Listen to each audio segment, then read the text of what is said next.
সাদা বাইরে আর এই যে খোলা আছে, এই যে অয়েল সিল, এই সিলটাই মূলত লিক করে পানি চলে যাচ্ছে ইঞ্জিনে। এই যে পানি যাওয়ার পর এটা কালার হয়ে গেছে অন্য। দেখাই আসলে এগুলো যখন হয় তখন গাড়ির বাজে একটা অবস্থায় চলে আসে। পানি ঢোকার পর কালারটা দেখেন চেঞ্জ হয়ে গেছে।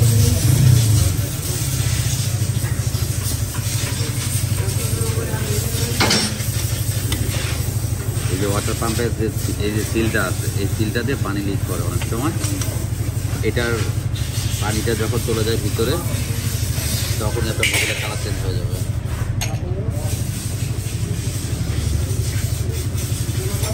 কেবল পানি ফিল আপ